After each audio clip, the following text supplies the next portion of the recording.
Hi guys, I'm Joe Klimzeski with Dr. Corey Probst here for the Diet Doc Life Mastery Podcast. We're in part 5 of our 5 gears of energetic goal pursuit. So if we haven't confused you enough with all these numbers, we're gonna detour away from the numbers a little bit because we're still in 5th gear. So we're on the highway, wide open, overdrive.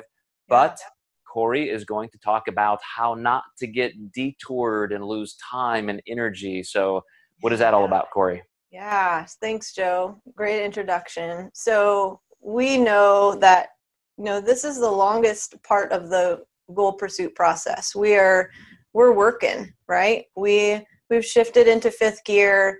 We may have it in cruise control, but when we're in cruise control, because we haven't yet we're not in self-driving cars at this point. It'll be the next series. We'll do another one. We still have to pay attention, right? We have to watch the road. We've got to watch the drivers around us. We need to pay attention in terms of the goal itself to what could potentially throw us off track and cause us to have to take a detour. So I wanted to go over the things not to do when we're in 5th gear and we're in overdrive so that we can maintain a strong, supported sense of autonomy. The things I'm going to be talking about and listing are the behaviors that individuals who stray off track consistently do. These texting while driving, maybe? Texting while driving, yeah. Mm-hmm. That would be a good way to really kind of stop us on that road. Kill a few people along the way. Yeah. And I think that when we're pursuing goals, we really should try to avoid harming others. I mean, some people get so into their process that they just bowl others over. I know a few people like that, but let's not do that, guys. Let's consider this, though. Consider that at any one time, Joe, 40 to 60% of individuals they're engaged in a diet for weight loss, okay? But what happens is that 40 to 50% of that group of people, they're going to repeat old, ineffective behaviors within the first 21 days of their process. So say you have an individual sets a New Year's resolution goal, right, to lose weight. Within the first 3 weeks, they're going to revert to old, ineffective habits as they're, trying to change their behavior. So one of the first things that we should not do is believe that we're not going to make any mistakes, okay? Or believe that change is going to be a linear process. All of us have seen that little graphic that says this is what we think change looks like, and it's like a straight line to the outcome. This is really what change looks like, and it's like a squiggly line all over the place. Okay?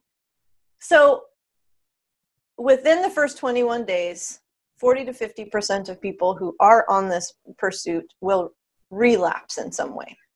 Now, that doesn't mean that the other 50 to 60% are successful long term. It means that they relapse at some point after the 21 days, right? So the crucial part of maintaining an energetic goal pursuit is to get really real that big behavior changes are a process, right? And the 21 days to form a habit sort of truth, I'm putting that in air quotes, guys, those of you can't see me, is a big untruth. Okay? So the other what not to do when you're on the road to your energetic goal pursuit is to don't believe that it takes 21 days to form a habit. Now, if it's something super simple, yeah, that is accurate. but for something that is really requiring a pretty significant and strong sort of behavior change, that's not going to work that way. So the second thing that I want to say is that I want to remind everyone what autonomy is. It's really a sense of ownership and a very aligned sense of connection to your values. That's how you're going to really maintain strong autonomy, keeping that that sense of this, why this is important to me. Okay, now coming back to what I noticed when I was coding my data for my dissertation, because a lot of this information, Joe, is coming not just from the self-determination theory research, but from my own research that I did for my PhD. There were 3 themes that I noticed would throw people like onto the side of the road.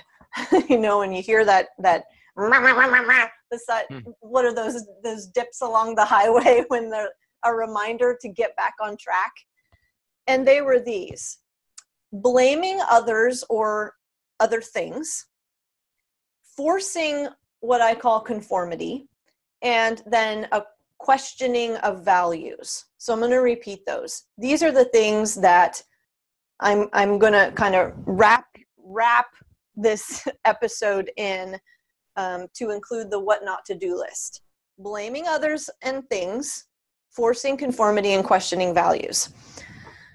So blame, when we blame others and we blame things, is when we attach the outcome to something other than our own behavior or a misstep, and we don't take ownership. So as an example, and I've had clients say this, I'm sure you probably have too, Joe, something like, he pissed me off. Or, well, you know, I can't eat well because my spouse brings all these snack foods into the house and he knows I'm dieting.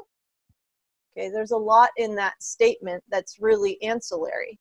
It may be true that my spouse brings things into the house and he knows I'm dieting. Okay, what does that have to do with how you're going to take ownership over this process? Another one: well, I travel all the time, so there's no way that I can eat healthy. So this is these are examples of how we will blame others, or we will blame things, or we'll blame the circumstance, right?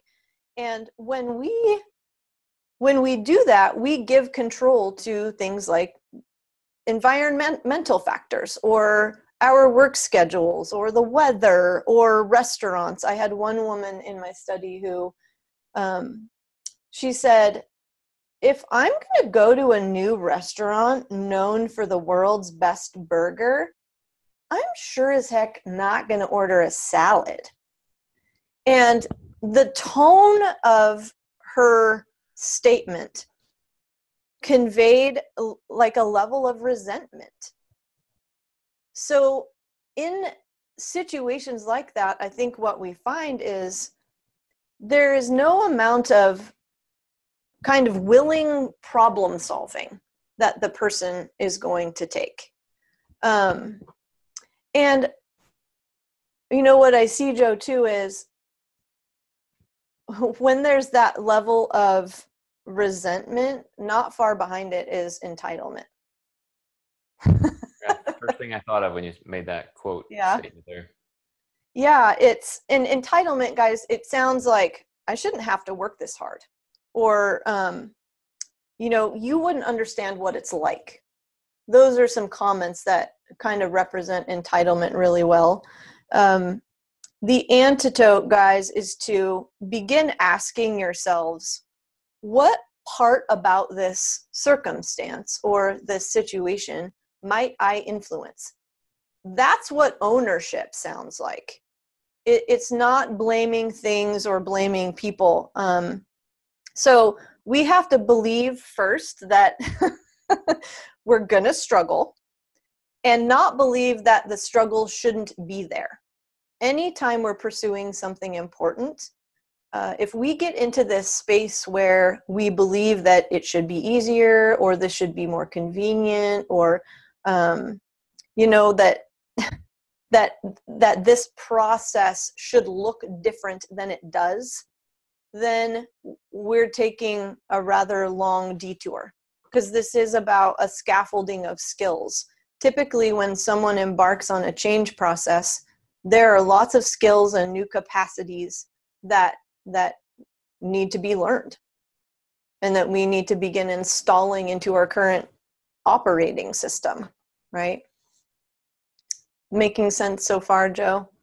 Yeah, one of the things that came to mind is just over the weekend, I was into a little bit more Nietzsche, and I was going through kind of his division again, where he says, okay, here's the exceptional people, and here are the herd people. And he cuts humanity in half like that. And he says, and he divides it into two little subgroups. And you just expressed the best exceptional person and the worst herd person in your analysis there. And the worst herd animal or person, he said, is somebody who literally is a slave. And he said they always feel entitled. They never have anything good to say. Everything's always negative. They just want to tear people down and blame them for their ineptness and their inability to get ahead. And then he said the pinnacle of an excellent person is somebody who is a creative. And he described that like this: you could give them the worst insult or the highest praise, and neither one would register with them, because they don't care. They're just focused on what they want to create and move forward. And he said more times than not, it extends beyond their own lives. They're working on things that benefit other people. And it's never about their ego, and it's never about entitlement or if somebody's going to stop them or not. They just keep moving forward. And I think you described that perfectly. Yeah, I like how you brought some perspective to it, Joe. There is a sense of taking the I out of it and asking who else is going to benefit from, my changing this behavior or shifting this in some way. Who else is going to be a benefactor of what I accomplish along the way? It also made me think of how, and I keep coming back to like Buddhist philosophy, because I'm engaged in a course right now that I'm finding incredibly fascinating. And what we develop is this mind of like literally no preference. That it's not good, it's not bad, it's not wrong, it's not right. There isn't this division between people. We're all human. So it made me think of how, we might have these two sort of groups of people. And yes, we're talking about people who can maintain autonomy and a sense of high-powered motivation. And, because our brains categorize to try to make sense of things. We might have these different groups or labels that we put on them, but at the core, we're all human. And we all have a desire to thrive and live a certain way and feel a sense of ease and peace about our lives. The herd doesn't know how, like the quote unquote excellent people might. But it really does come down to being willing to begin understanding and begin learning, and not to grasp for something different and cling for something to be different, but to just have a really solid sense of what our principles are and our values are. And the only way that we can get there is to be willing to ask those questions. So here's where I wanted to pull out a full stop Dr. Probst moment. So if you're willing, Corey, I want this to be the teaching premise of this entire episode, because most of us would say, I get that, but this is a fitness entrepreneurship episode of our podcast. And if I'm a coach out there and I have this self-defeating client, somebody who's just totally negative, hopefully I'm not going to just say, hey, you're being a jerk, you're a big baby, suck it up. So how would Dr. Probst approach clients like that who we want to bring into greater autonomy and create their own thriving environment? Well, I think it comes down to, and you've heard me say this a lot, Joe, is rather than having this personal belief that the manner in which they're acting or responding or reacting or what they're not doing, rather than judging that and assuming that the way that we think is the right way, we need to peel back those, that's a great indicator that we're not in a good space ourselves as coaches. And we need to be with whatever is there for them in the moment, instead of judging it being right or wrong, and that I need to influence them in some way or pull them into something different than where they are. The best thing that we can do in situations like that is to be that presence for them in the moment, because if they've acted this way repeatedly with every coach they've been involved with, it's likely that no one has been just that solid ground for them and given them the experience of just listening to whatever is there inside of them in that moment. So can we just be with them? Can we acknowledge? The average coach is not Corey Probst, and they do not have the mindset and psychological training that you do. So what I want to express is that the average coach out there is going to have a client that runs up against a brick wall. They fail, they have a bad day, they have a bad week. So the average coach is going to say, okay, well, that tool is not working. Let me put a new tool in your hand. And for them, that's going to be a change in their macronutrient profile. It's going to be a change in their diet methodology. It's going to be something. But you need to bring this person to a better headspace in terms of how they're even approaching their goal pursuit. So what would you say to them, or what kind of a trajectory would you want to create for those clients? Well, first, I bet that coach could relate to the client's experience better if they went back to their own brick walls that they've been to. No doubt, they've probably had one or two or a few brick walls. And if they can get back down into the emotion of what it felt like to run smack dab into it, it hurts. It doesn't feel good. It feels very discouraging. And the first thing that you want to do is to try to fix that and get out of it. I think most coaches have very good intentions when they go to, let's try to influence, let's get this person out of feeling badly. They're trying to help. Mm-hmm. Oftentimes, though, we're very much undermining the person's process when we do it, not knowingly. So part of the work that I do with clients is to help them become more adept and more willing to be with whatever is there, that discomfort for them. Can you stop trying so hard to push it away and recognize that you're not alone in this?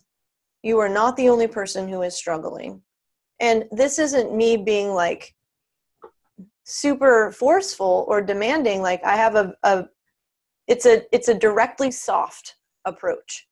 But I think coaches could go a long way in sharing some of their own personal experiences of difficulty to help the client understand that, even when I stand before you and you may look at me and think she's never struggled, she's got the perfect body, how would she ever know what I'm going through right now?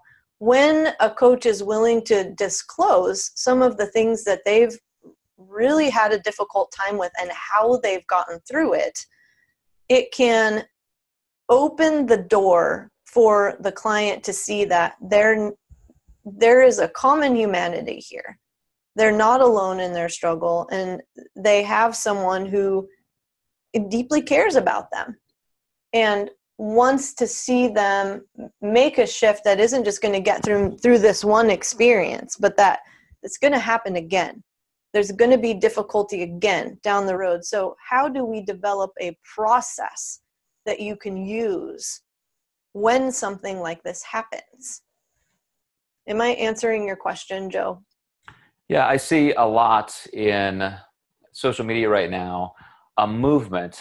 You know how in the last couple of years, everybody wants to talk about tribes and tribalism. Mm-hmm. Now I see a lot of the self-help people out there hawking programming or whatever, life coaching.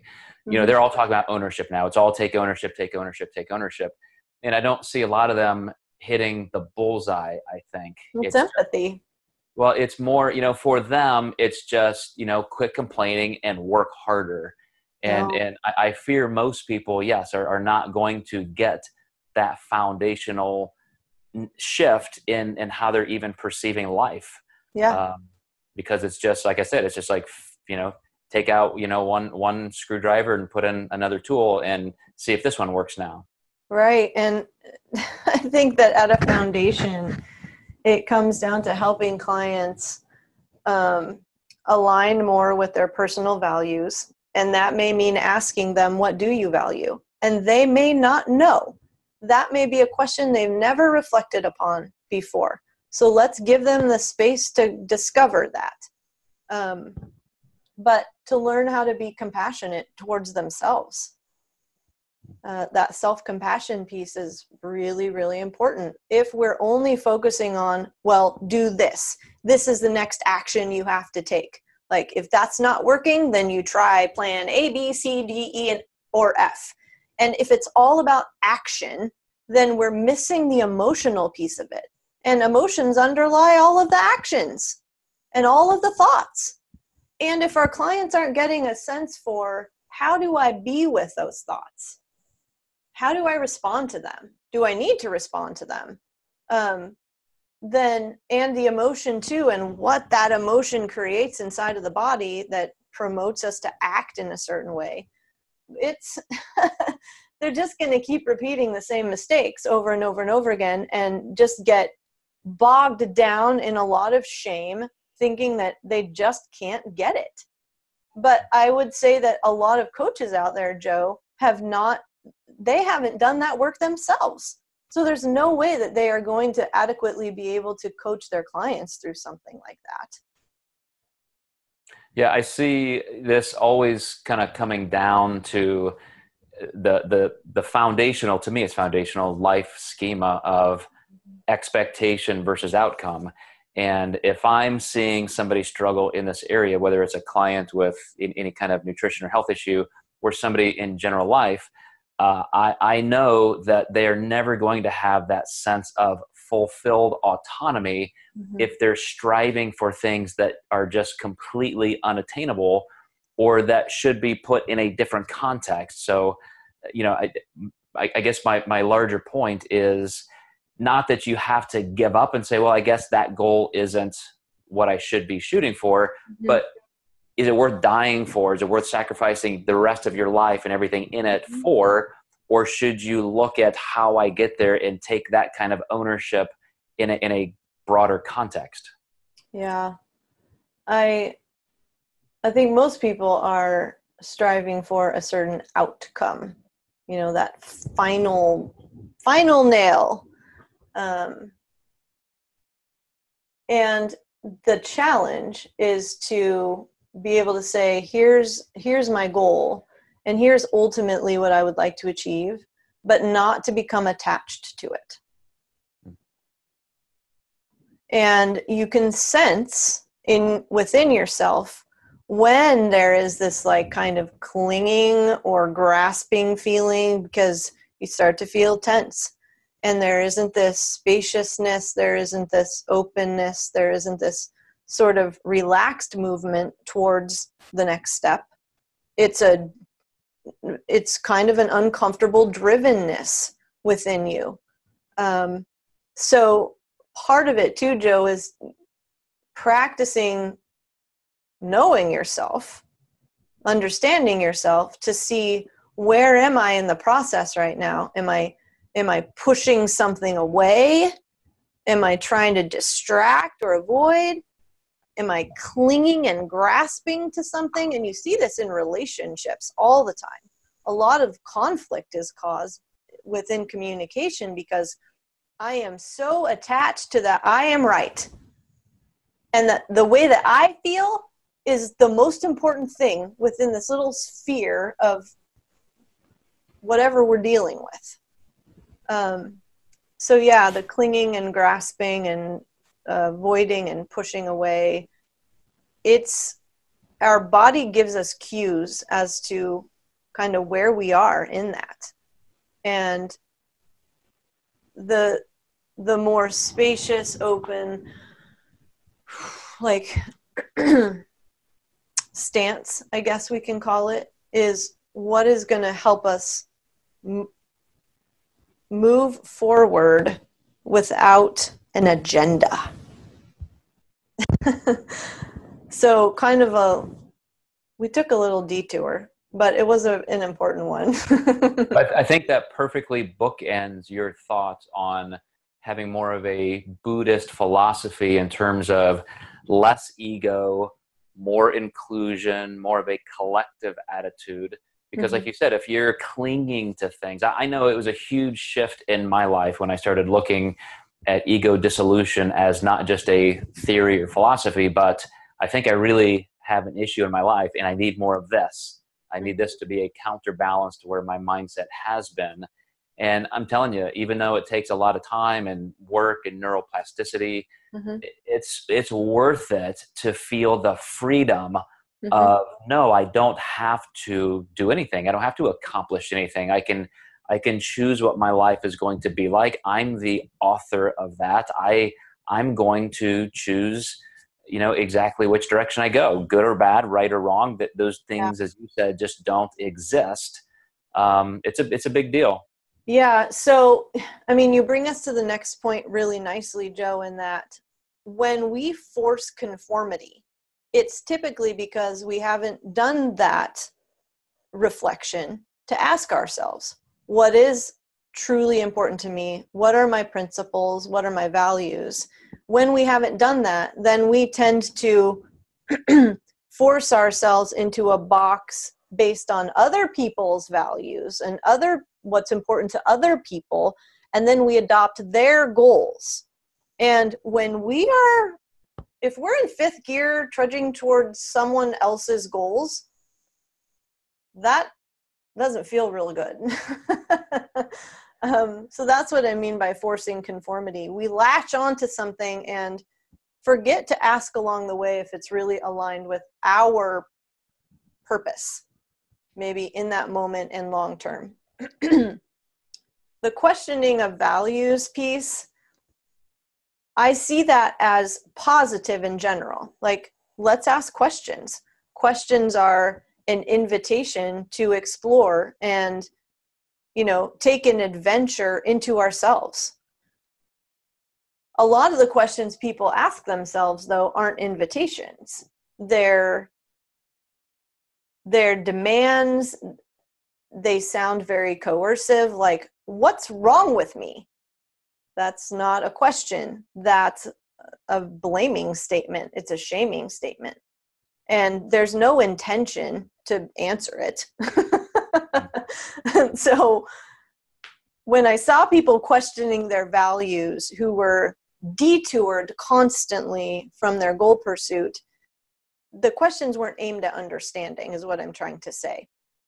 So their questions weren't aimed at opening up or a sense of responsiveness. They were reflections that really pushed these individuals into another detour in a negative space. They would end up binge eating or emotionally eating. So those were the three themes that I noticed. But to kind of summarize the let's work towards not doing this list, here are the most important ones. Don't believe that you won't make any mistakes, guys. Mistakes, as uncomfortable as they might be, are opportunities to get a sense for where your capacities or your skills may be lacking. And that's a question you might ask yourself when you trip. Okay. What maybe do I need to work on or learn about or ask my coach about? The second thing is, don't get stuck in the trap of believing that change is linear. Number 3 is, don't believe that it's just going to take 21 days to change a habit or to really ingrain a habit. The 4th is, don't focus on image only. And we've talked about how important this is in previous podcasts. You know, if we're structuring our goal pursuit in a way that's going to be meaningful, purposeful, and enduring, it can't be focused on just image alone, status alone, money alone, fame alone. It needs to be internalized in some way. The 5th one is, don't pursue change solely for superficial reasons or in a way that doesn't align with your values. That word keeps coming up, how important our values and our principles are. The 6th one is, don't blame others or the circumstances for your actions or your non-actions. 7, don't conform to the goals and desires of others. 8, don't lose your positive or optimistic sense of purpose and an energy for self-reflection. Anytime you feel that sense of constriction or that sense of clinging or what you might call discomfort, let it be. Let it be there. You don't have to do anything with it. And coming back to that philosophy, Joe, it's like, I don't need to cling to this. I don't need to be anything different than I am right now. And no, that's not easy. It's simple, but it's not easy and it takes practice. But be willing to reflect. 9 is, don't fall into the trap of believing that you've earned convenience and ease. Life is going to come at you at different speeds, at different times. It's going to, hit you between the eyes or in the stomach in some way, and not going to be easy. And it's not going to feel convenient. But why should it? That's what I ask myself. And then 10, don't believe that you're better than the struggle. Really, when we suffer the most, Joe, is when we're trying to resist whatever is right there in front of us. You and I have had this conversation before. Like, go ahead. I was going to say, yeah, you brought up a couple things at the end there that are very podcast worthy in their own right, just topically. So a lot of things we can definitely continue. Yeah. So I hope this helps, guys. These are the 10 most important things that I would say we need to work on not to doing. And if we find ourselves in the midst of them, then I think the best way is just to recognize that that's where we're at. Breathe, pause, breathe, and then ask what maybe the next best virtuous step would be based on our values. Yep. And you guys, one of the things I love, I put a post out there on social media today regarding a friend of mine, is that the best teachers, the best coaches are always the best students. So this kind of information that Corey is giving out today is just phenomenal to integrate and look at in your own lives. And that's going to help you be a better life coach or nutrition coach or fitness coach. So well done, Corey. Really appreciate that. Thank you, Joe. Hey, yeah. And on that note, you coaches out there and non-coaches, if you really want to get a sense of what we have inside of us as human beings that we can use to harness and master our motivation and live a more fulfilling, purposeful, meaningful life, just started with my team of mindset and motivation coaches, Joe, a 50 days group inner strengths challenge. So, wow. Yeah, I'm really excited about this. We have Like I said, is it 5 of my mindset and motivation coaches and myself, we're going to be facilitating this group. You may have seen the flyer on Facebook that I've put out, but it's 7 weeks. We're going to be going through the 24 character strengths, what they are, and supporting each other and actually applying them towards our fitness, health, nutrition, goal pursuits. And these are strengths, guys, that you're going to carry through the rest of your lives. All of us have these 24 character strengths, but most of us don't know what they are or how to use them or implement them in a way that's really going to help drive us in an optimistic way. So if you have questions, if you're interested, clients, we're offering a significant discount for everyone. If you register between now and Halloween, we have a special discount for you. You can email me and I'll provide you with those codes. My email is Kori, Kori, at thedietdoc.com. Well, let's not wait until the end of the podcast to talk about this tomorrow, Kori, because I want to make sure that people hear some of those things. Awesome. And I'm interested. Maybe we can integrate that into tomorrow a little bit more. Definitely. We'll do it. Thank you. All right, guys, and thanks for watching and listening, and make sure you're with us for the next episode as we get deeper into the 5 gears of energetic goal pursuit. We're moving along, 5th gear, and we're wide open. We'll see you next time. Thanks, guys.